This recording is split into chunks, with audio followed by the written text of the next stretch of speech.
Welcome to Speed City with John Massengale, Les Kaiser, and Jonathan Green.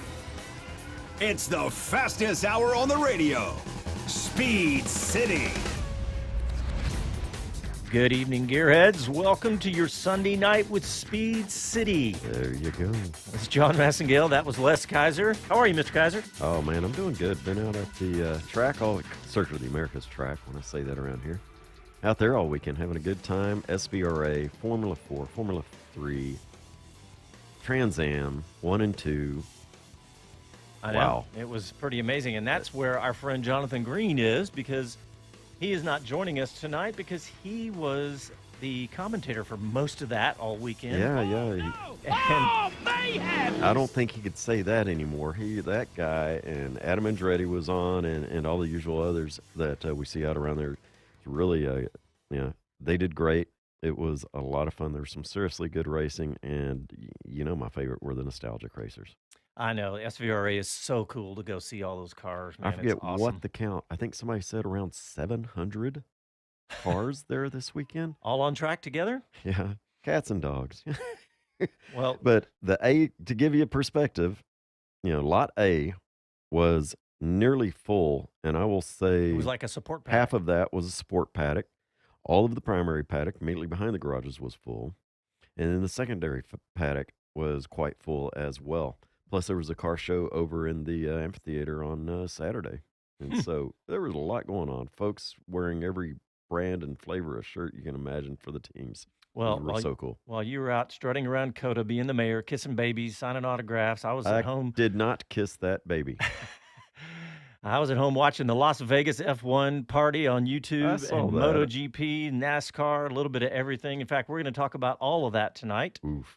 And we're going to talk, and our special guest tonight is the 2022 FR Americas, the Formula Regional Americas champion, Yeah. Raoul Hyman. And Jonathan caught up with him for us because he was out there calling his race. And he has some amazing news, actually. I'm really excited about this because he has a massive scholarship that he won because he won the Formula Regional Americas championship this year. Absolutely. That's a big deal. I mean, It's as you know, a career-changing you called it level. F3, which is correct, but it's that's what it is. It is. It's a career-changing scholarship by all means. He's earned it. And this kid is actually he's not so much of a kid as you might think in Formula Right. Regionals. He's a little bit older, and his career was delayed a little bit by COVID. But he's got a fascinating story, and he's a really interesting, really thoughtful kid at 25 or 6. Now, I'm don't not you sure. love it that more and more of these younger drivers are really showing the maturity that we used to not see until It's a decade amazing. later? It is amazing. It's really incredible. All these young guys, and gals, they're just amazing. So we had the Moto GP season decider. Really excited to talk about that. And the NASCAR Somebody named season. Vito was blowing up my phone today. That was great. The guys at Ducati Austin included us on their entire company text trail, getting excited about Ducati winning for the first time in 15 We were too. years. Well, That was- we practically feel like family, not only with Ducati Austin, but the MotoGP team and all of those, Gigi and Paolo and all the crowd over Yep. there. It's always it is almost like homecoming when they Well, come to town. we have lots of Formula One to talk about. We're going to talk about the Vegas launch party, and I really wasn't excited about watching it, but the longer I watched it, I actually got into it. It was Yeah. pretty cool. There was a few little nuggets in there that I want to talk about. But we've got several Formula One stories to talk about, including a little bit about the silly season. I've got a clip from Mick Schumacher. I think it might better that- be ugly this year. Well, yeah. I got a clip from Mick Schumacher that when we did an interview with him out at COTA when Formula One was here. And it's something that you heard before, Right? but if you listen to it carefully, you'll hear some little nuggets in that. So we're Might gonna have play some that. context added. Yeah. Not really. It's because nothing really has happened. No major Yeah. developments have happened, obviously. But we've got that clip, so we're going to talk about that.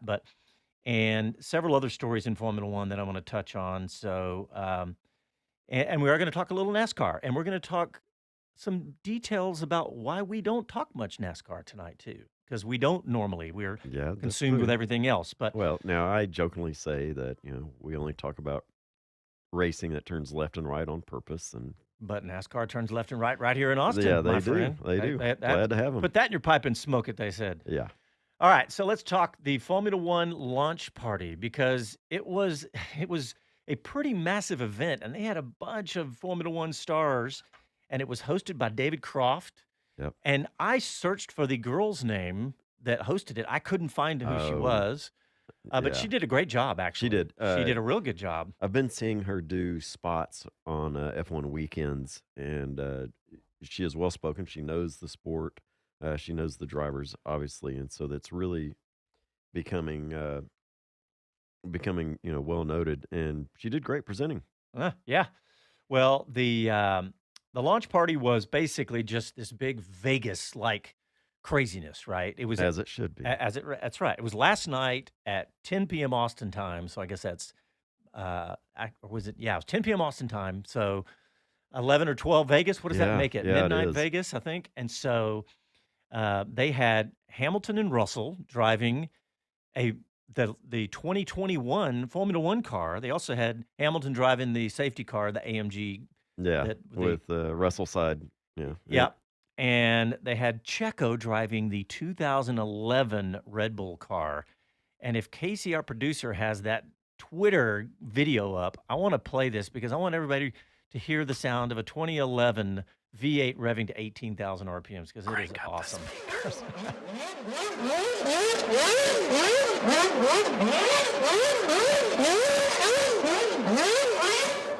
So the only downside to that is all the people that have never seen a Formula One race are going to come out to the 2023 race. Like what they showed us. And say, this is a bait and switch scenario going on. But anyway. Okay, but did you have fun watching those guys start doing donuts and all the F1 Yeah. cars and everything? Okay, yes, somebody started picking on Hamilton for bumping the wall with one of them, but what? So did Russell. He came Did that he? close too.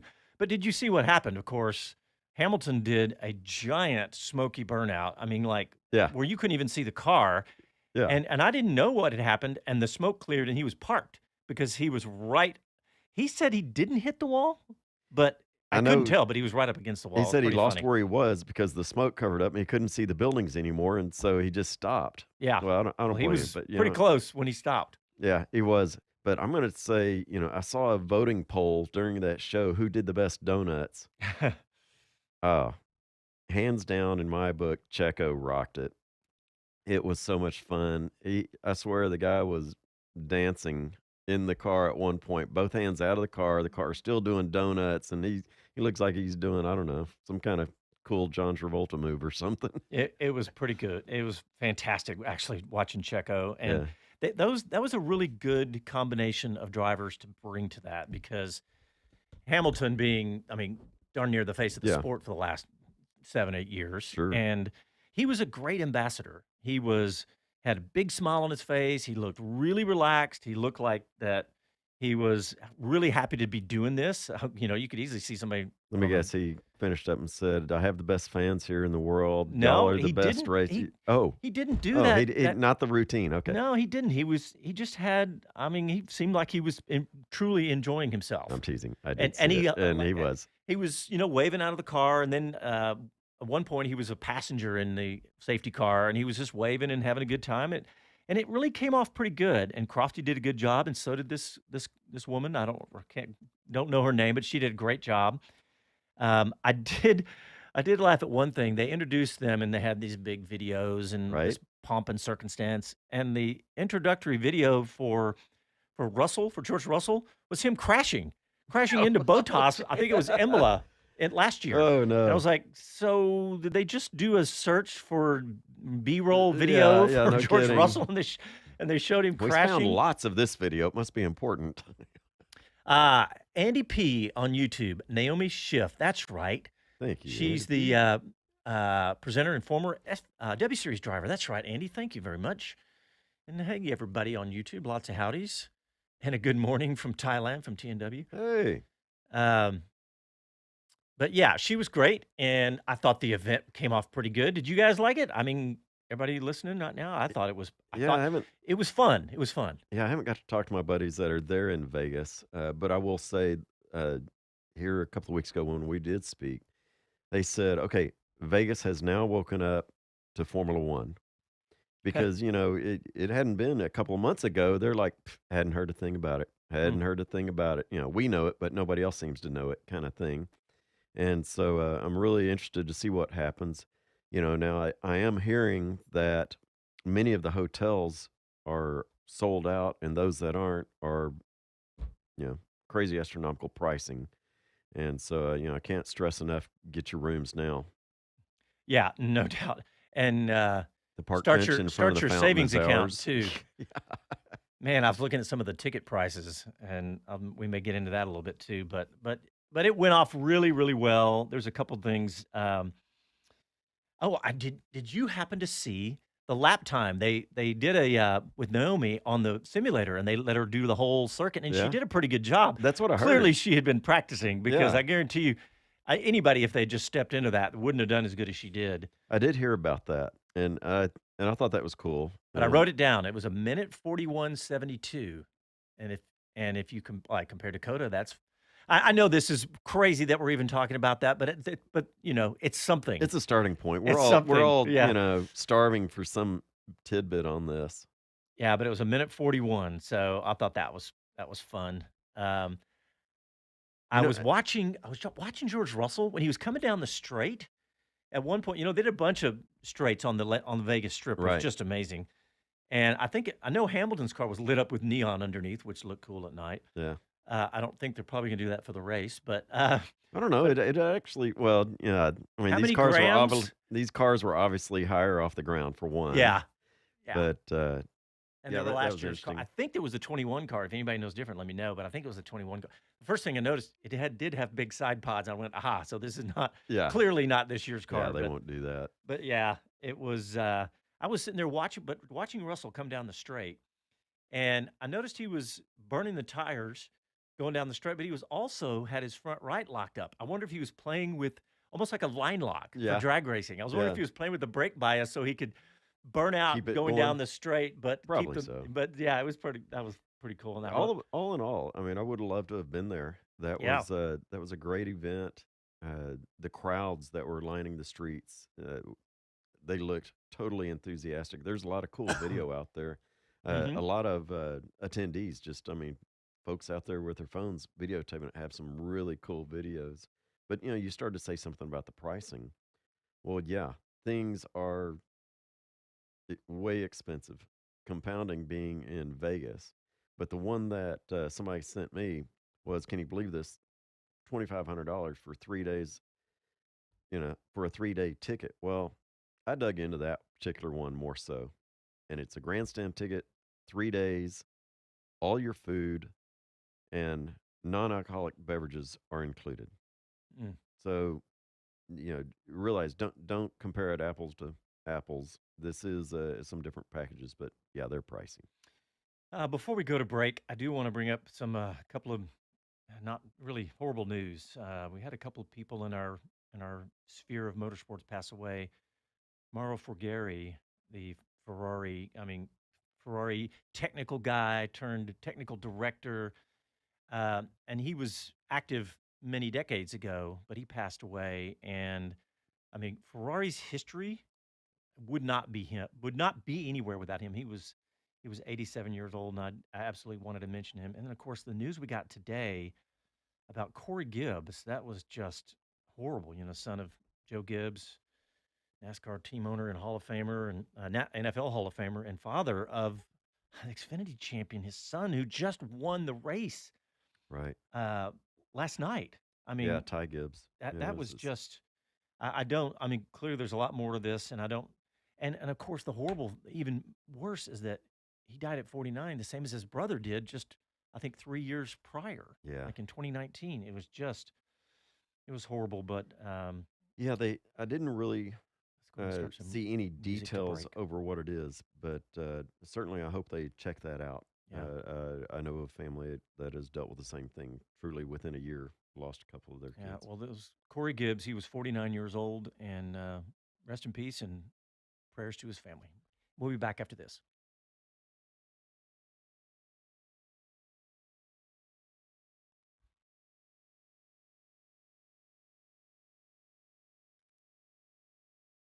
All right. Mics are hot on YouTube. Oh, sorry. Mics are hot on YouTube. We're still figuring out. Yeah, leave your mic off. There you go. We're figuring out a brand new system, and we're hot on YouTube for you guys. Let me see who's out there. What do you say, TW? You got a new one. The average Joe can't afford to race tickets and room. What's it going to cost for 2 to 3 days? $5K plus? Yeah, I'm afraid so. I'm afraid you're right, TW. Hey, TW, by the way, I saw your email come into info. You were asking whether or not we were going to do what we're at the USGP. I saw it yesterday. So we get so much spam. I've got to fix our website because we get, I mean, I bet we get now, for some reason, all of a sudden, right before the USGP, you started getting like 30 or 40 emails to the website spam a day. It was crazy. But you know what? I mean, I don't know. Les, did you see what general admission tickets are? I think I saw stated. I didn't actually see a link, but I think it was around $1,000 for 3-day general admission.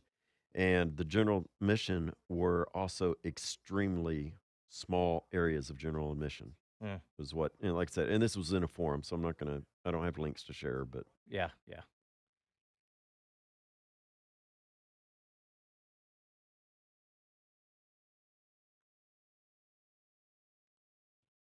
Hi, this is Max Verstappen, and you're listening to Speed City.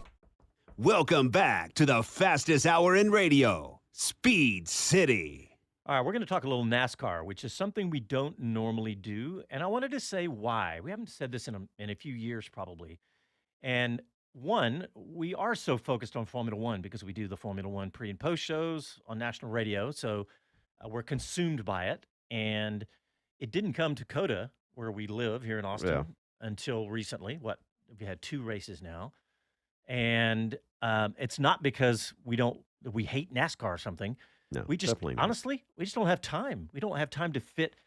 I want to be the best we can be on Formula One, number one, because that's our biggest responsibility, and we just don't have time to stay on top of it. But I wanted to talk 2 NASCAR stories. Number one, because the championship wrapped up today, the Cup Series championship, and Joey Logano. Apparently, I watched a bit of it today. Sure.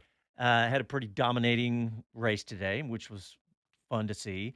But the big story I want to talk about, because it happened right before, I know what it was. We didn't get to talk about it because we were doing Formula One, but That's last right. weekend when Ross Chastain did the craziest, coolest video game move ever in the history of all motorsports when he gassed it. I can't argue that point. I but mean, yeah. I'm I can't think of obviously one. I'm being a little flippant here. No, it was wicked cool. But it was amazing. And of course, what he said was that he used to do that on his GameCube. And did you see the stats? I found someone that did some stats. He was 50 miles an hour faster than the other cars. Right. And he pulled 5.2 Gs in a NASCAR Cup car. I mean, that's that they said. I just saw in Formula One at the highest of the season is 6 Gs at turn.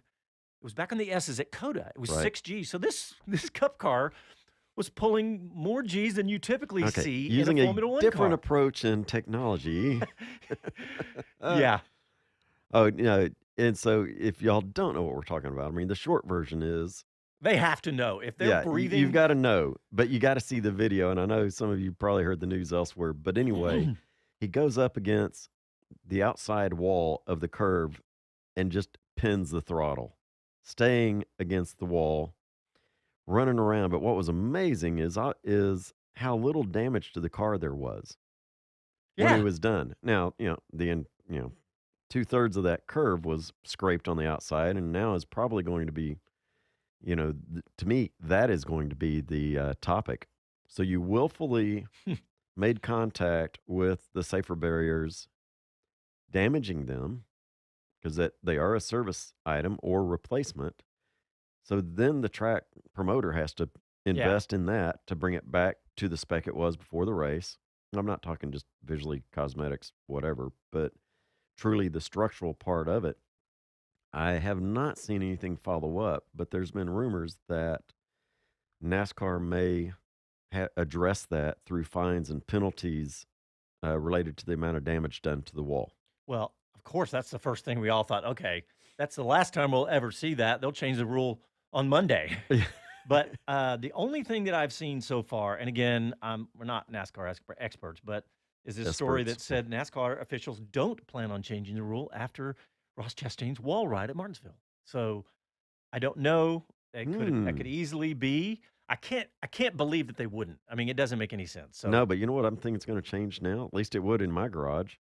We're going to change the shape of our car just slightly to keep the nose from burying into the wall. Should we have that opportunity, we'll scrub, have like, the rock sliders, our off-road buddies have these rock sliders to keep it from tearing up the body and all that, when they slide across a rock. Well, we're going to put wall sliders on a NASCAR now so that you can skate along the wall. Well, all I know is that was the funnest thing I have seen in a long time in motorsports. It was really cool. And it was fun to watch him talk about it, how he just jammed it into the fifth gear and just pinned it up against the wall. And was the story about, the fact that he made it into the finals by doing that. And did you see him when he came out? He was going so fast, he rammed into the cars in front of him.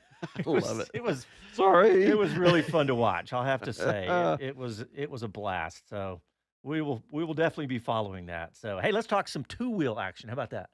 Moto GP. Ciao. Another decider today, and it was fun to watch because Bagnaia and Quartararo, your favorite rider, they were. They went into the championship. All that had to happen was for Quartararo, he had to win the race for a chance to win the championship. And Bagnaia, the way he had to win it was Quartararo either, if he didn't win, he had to finish higher than 15th or something like that. So it was pretty much a given that Pecco Bagnaia was going to win it. And it was the race itself was good. It was a pretty good MotoGP race. Things that jumped out at me was at one point those two came together and a piece of Bagnaia's bike came off.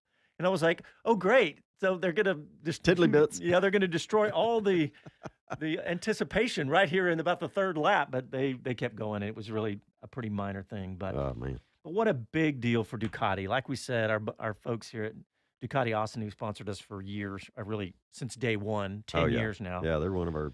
Yeah, it was fun. But they were texting us. But it was the first rider title in 15 years for Ducati since 2007. Wow. Yeah. And big number for the first Italian. Yeah. What was that? That was the first Italian rider to win since Valentino Rossi in 2009. Yeah. That's a long time ago. Yeah. That surprised me a little bit. And going back to Bagnaia, though, it was cool because at one point in the season, it was right after the Sachsenring, where he had crashed out and he was in a miserable shape. He was 100 points down, and they quoted him. They showed a clip on the broadcast today, and he said, well, it's impossible now to win the championship. And then he went to win 4 straight and built up this big lead. It was really a fantastic comeback, one of the biggest, I think, ever in MotoGP history. So that was cool. There was 170,000 people at Valencia too. So, and Marc Marquez slid out of the race, turn 8 with 18 to go. So he's still not quite up to form. Yeah, that's interesting. I find that amazing how far he's come off. But man, that poor guy was broken up 10 ways to Sunday. Yeah, he was lucky to be on a bike again. And I was looking at. I'm gonna have to do this off the top of my head, but I was looking at the all-time stats. There's a couple of those historic names from way back in the day, but of course Valentino Rossi way up there, and with like 110 wins or something like that. And Marquez has 95. I'd forgotten how close he was to catching Valentino Rossi. And I think the reason I forgot is because we all thought it was a foregone conclusion that Marquez was going to catch Rossi and pass him. But he's had so many injuries and has had all that trouble. So, it's no longer a foregone conclusion. He's got to win 15 races to catch him now. Right. So, but I just thought that was a good stat. Yeah, that'll be a tough one to make up for.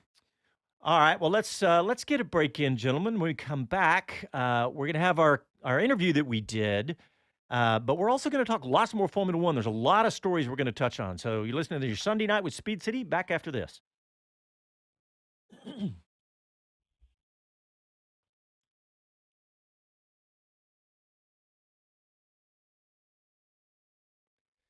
Oh, and Joe at Oyster Bay on YouTube says Chastain being the one to go edge out Hamlin after the season they've had with each other was crazy. Yeah, Yeah. I just know a little bit about the of their animosity, but yeah, Paul Bryan, of course, with his humor. Biggest problem with Vegas will not be the track configured late night start. Biggest problem will be the baseball cards from local hookers clogging air ducts on the.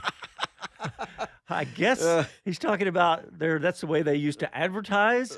I think they probably use an app now, Mr. Bryan. So, not that I know. I was going to say. I don't. I promise. Laura, do you know anything about this? But Sean out in San Diego says, will Vegas be just like another Monaco, super expensive, difficult to observe with the same logistics issues for the spectators and anyone else on the strip? You know, that's he may be onto something on there. Imagine, the room costs have skyrocketed. The rooms might be the best place to view the race. Yeah. Hey, let me run down some of our stories, Les, and I'm going to let you guys on YouTube vote on. We've got a bunch that we put in here. Les wants to talk about this new possible female-backed, F1-backed female series. It's not in competition with the W series. It's Formula 4. I'm in a quandary over that. Yeah. Oh, that's all right. And we're going to Magnussen and no problem with Hulkenberg, you put in yours. Mick Schumacher, confident his no score in Mexico won't be a big factor. I was going to talk about HAAS's new controversial non-fungible token sponsor. F1 profits continue to soar. What else? Latifi, possible IndyCar move. One more race in the Americas. Oh, yeah. Has been brought up. Well, we all know the vote on that. All right, here we go.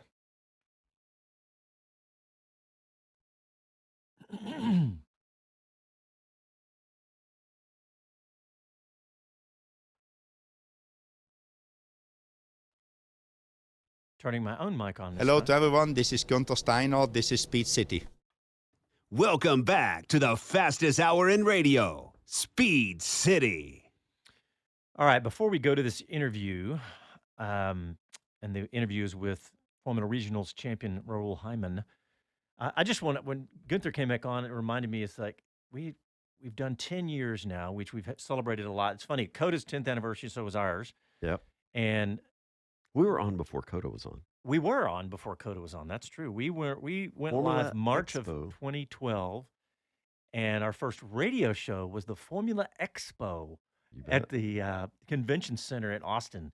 And most people probably have no idea what we're talking about. It was just really cool. Well, even then, many people couldn't spell F1. Yeah.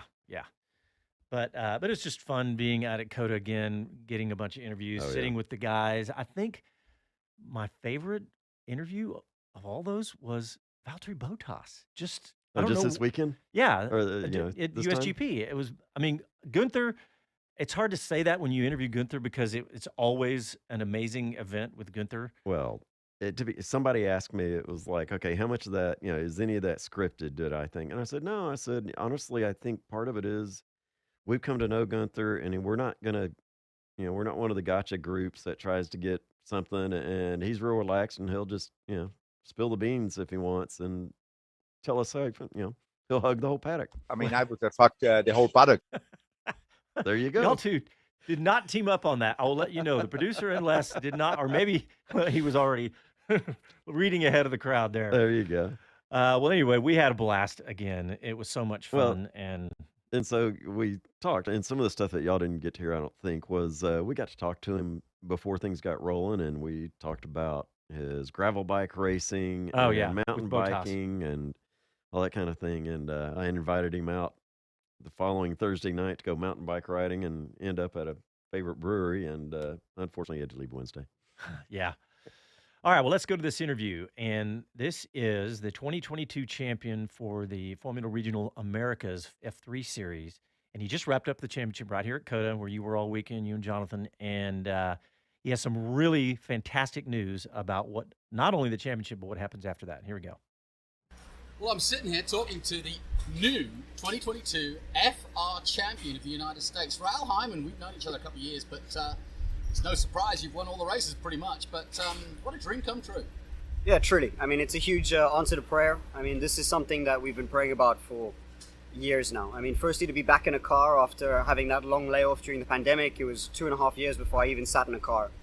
To be back, to be winning races. I mean, we won 11 out of, I think, 18. We had podiums in every race besides the 2 where we had failures on the car. So, I mean, I'm just so grateful to be here. I'm so grateful to have been able to win the championship, to be part of the amazing team that is TJ Speed, which have just given me everything I needed. And again, to have this answer to prayer it's a huge testimony for me, and it's faith building. So I'm really just grateful.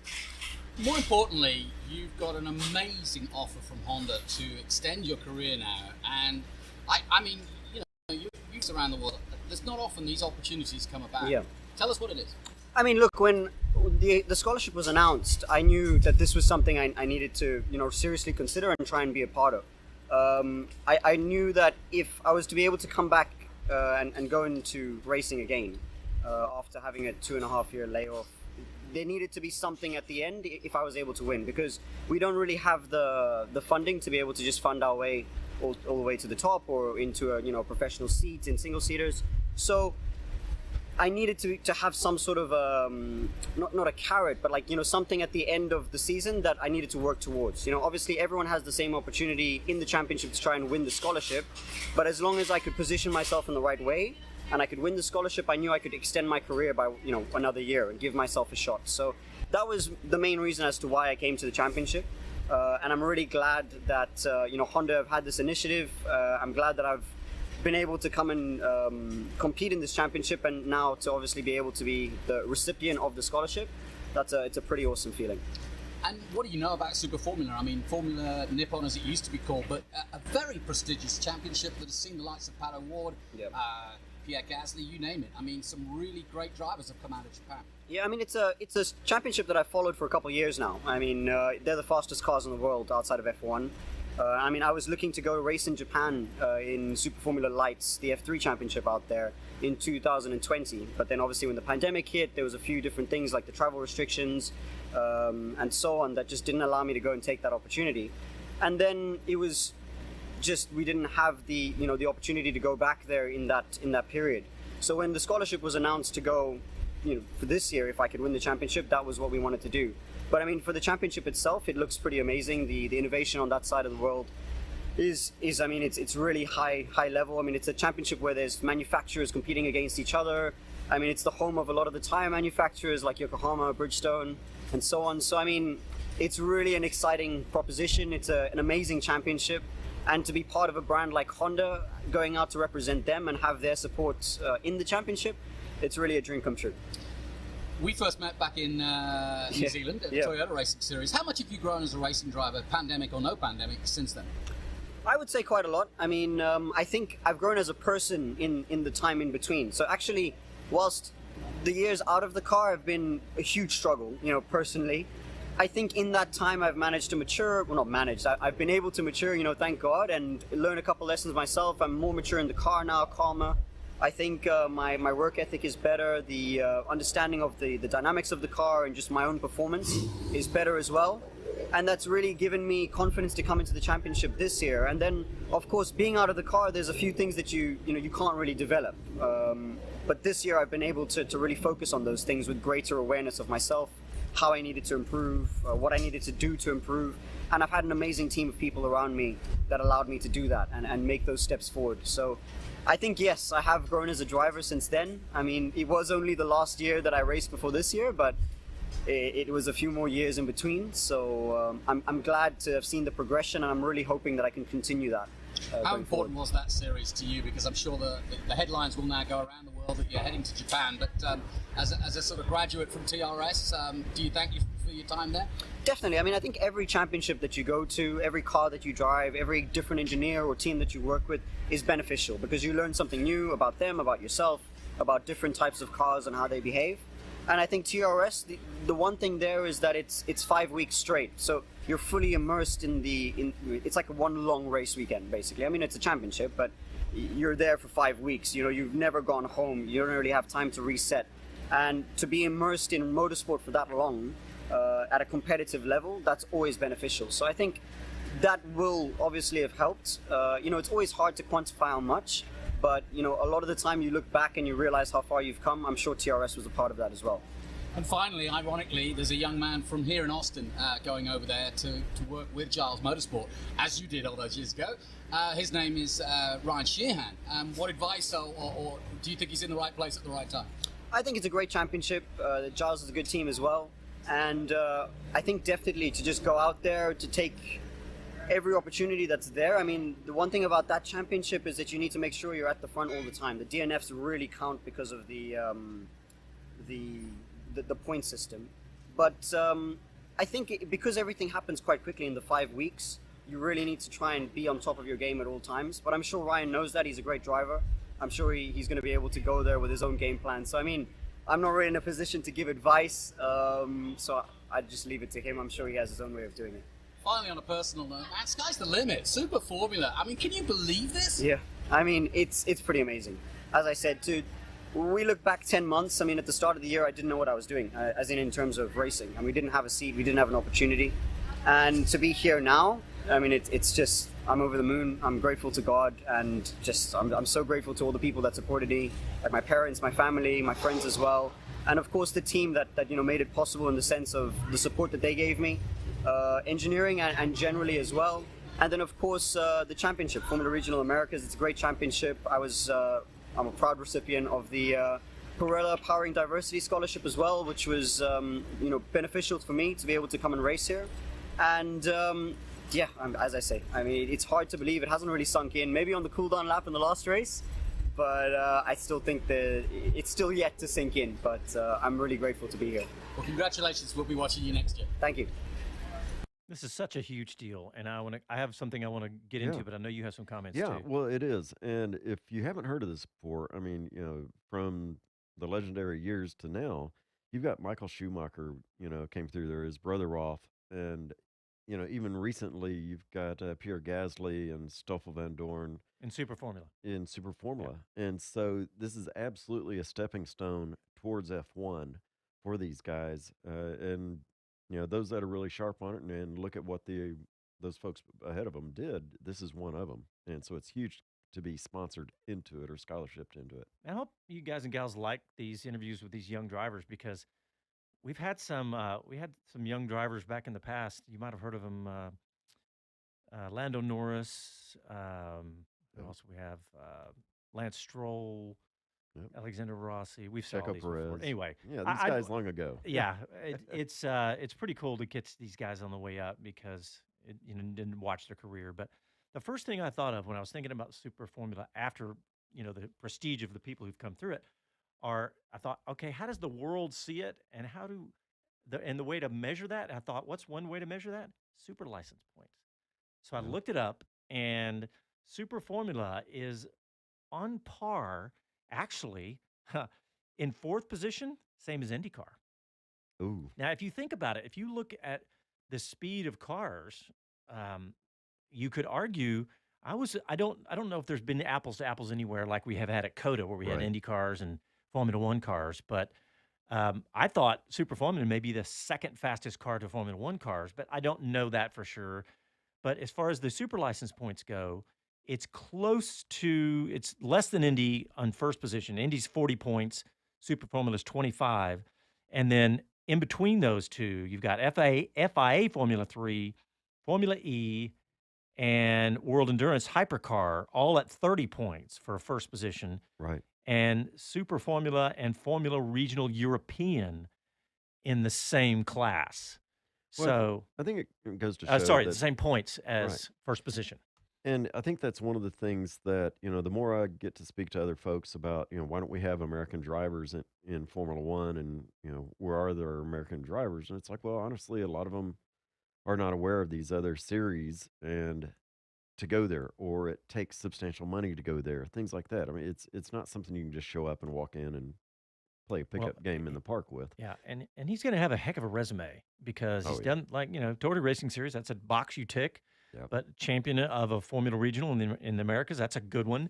And depending on what he does in Super Formula, How old is he? I forgot to look that up earlier. I want to say like around 25. I but think you're right. Yeah. but that's a heck of a resume to do whatever he wants. I mean, look at Nick DeVries. He's 27, right? Exactly. Landing back in Formula One. You never know. But I don't want to predict anything here. But I just thought it was great because it happened right here in Austin. He won the championship here. Jonathan was right there, so I thought It's what it takes nowadays to get there. You Yep. can't just rely on domestic soil races here in North America. It's just not going to get you there. Yeah, agreed. Completely. I mean, I know the Formula Regional Championship, which he just won, is in its 5th year in 2022.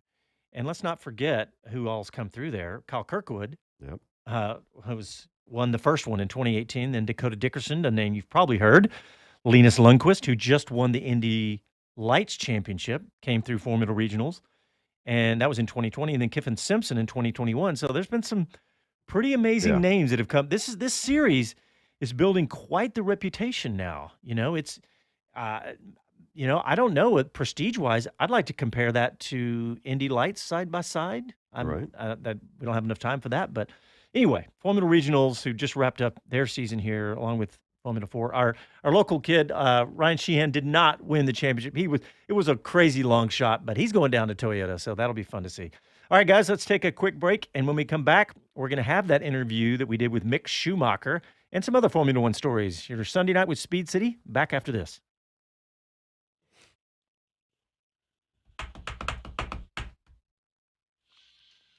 All right, YouTubers, do you guys like these young driver interviews? Let us know. Andy P says it's very close between Super Formula and F2, which is faster. Yeah, that sounds like right, Andy. Another audio track or something. It says there isn't much direct comparison, but yeah, highest form in Japan, Asia for sure. Knew that. I can tell. I knew that F2, IndyCar, Super Formula, to me, those are very, very close. I'd like to see stats like G-forces. Obviously, lap times on the same circuit are the ultimate, but it's hard to do that. So maybe we should get IndyCar to go to the Nürburgring. Yeah.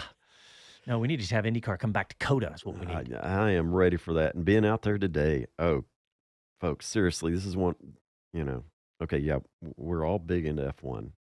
But you know what? This is one of my favorite weekends to be there because it's approachable.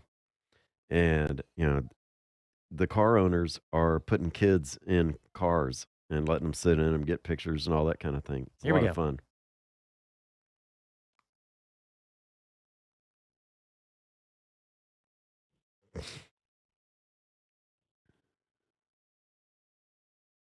Hello, I'm Jenny Gow from BBC F1. You are listening to Speed City.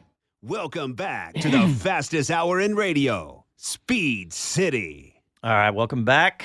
Hey, and congrats to Jenny Gow. She got a big, prestigious European Broadcaster Award this week. Way to go, gal. That's cool. I did not know that. All right, we're going to talk Mick Schumacher right now. Les, you dropped into our show doc about he was confident in his no score in Mexico. That's not, that doesn't come on, pass Mick. the sniff test.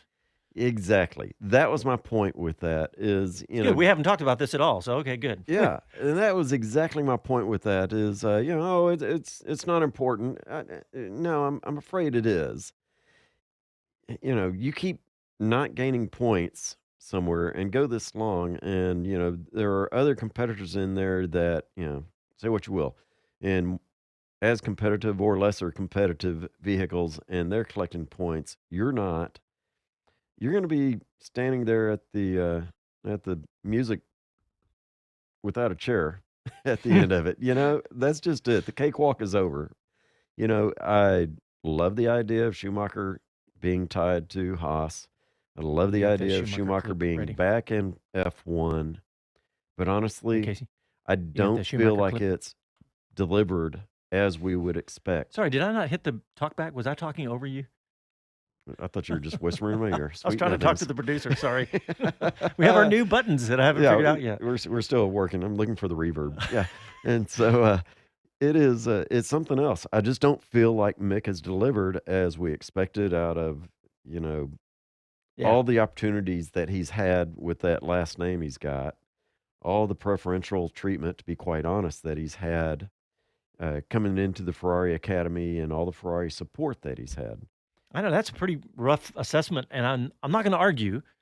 It hurts to say I that, know, it but does, I'm it right there does. going, come on. And look, he's been fast. He's been fast. And so let's play this clip because he talks about what I just said. Let's hear from Mick Schumacher. Are you happy with the way you've progressed? Well, obviously, you can always argue I could have done something better. On the other hand, I feel like, I've progressed in the way where I feel comfortable with it. Obviously, would have wanted to have more speed, more whatever. But on the other hand, it's Formula One, so you're only competing against a teammate. And I feel like we've had a great battle between each other, and in terms of races, I've always come out ahead. So on that side, I'm quite happy. Obviously, I know what I can improve. But it is only my second year in Formula One. We know that most people say 3 years is kind of the mark that you need to become a complete or really settle into Formula One.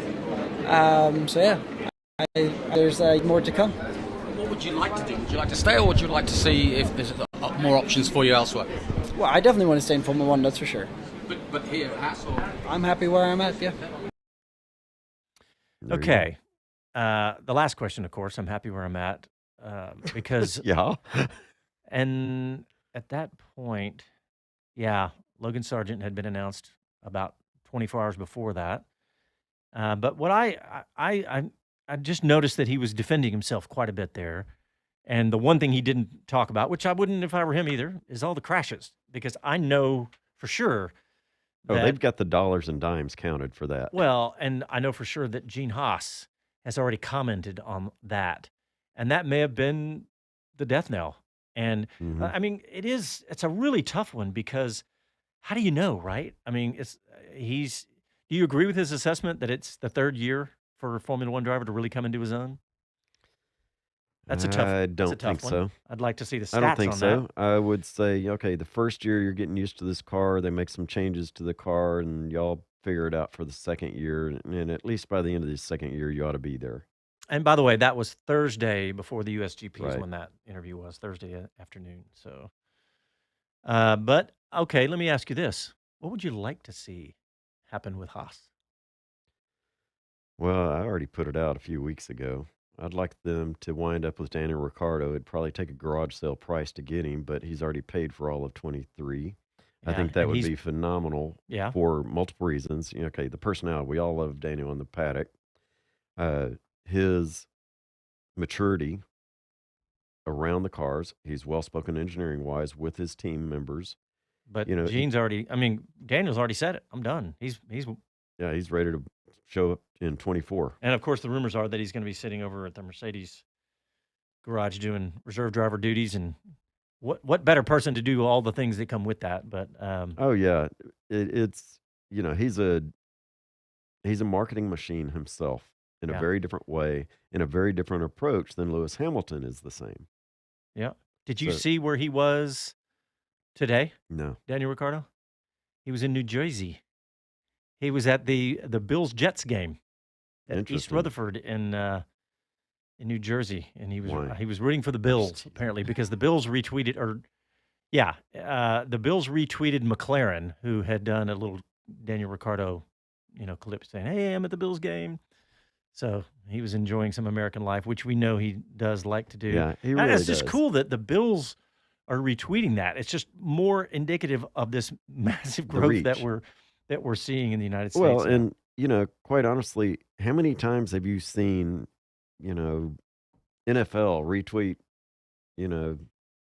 professional baseball or anybody Yeah, else? that's true. You don't see cross-pollination of these the different sports. Speaking of that, I saw Formula One congratulate Pecco Bagnaia from Moto GP today. I thought that was kind of cool. But Well, that was they've done that more than once. Mission Winnow, was a common sponsor between Ferrari and Ducati in 19. Ah, in 19. Okay, that would make sense. But And that's the Morris Williams process improve the world situation. Forget we're a tobacco company thing. yeah.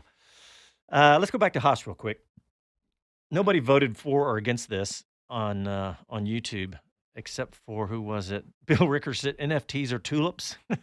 How do you know? What are they? Tulips? Now, I know just enough about NFTs to be dangerous. I know that they're, typically a digital product that you can spend your money on or your Bitcoins on if you have any Not left. an energy drink. Not an energy drink, Okay. right. Okay. And, of course, the new sponsor for Haas, which is, what's it called? Ocean, wait, I've lost my story, and I've already forgotten the name of them. But they, Open Sea is what I think it is. And they are Haas's new, not the new big sponsor, of course, not the title sponsor in MoneyGram, but Open Sea is an NFT. In fact, I think they're the biggest one of them all. So, I'm still somewhat mystified by these NFTs. I mean, basically, it's It's a anything. unique image that can only be one of. No, well, it's one- anything. It's something- you have a. I'm trying to. I'm I'm grasping selling for my a great breath of example. hot air. Who wants it? I mean, okay, yeah. Honestly, it's reasonable, right? Except you would have to. I say you would.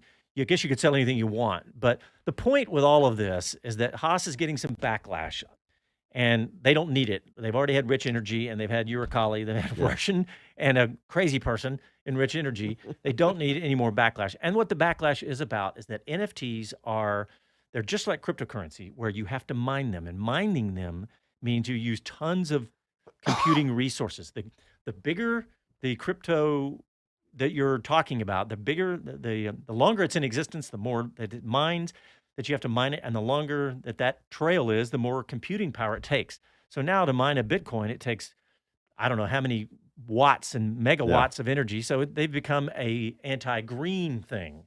So, which is understandable. So I mean, that's what's controversial about that. And I just thought that was a little bit interesting considering the Haas track record with sponsors. So the other thing I want to mention was I watched a real good video by The Race.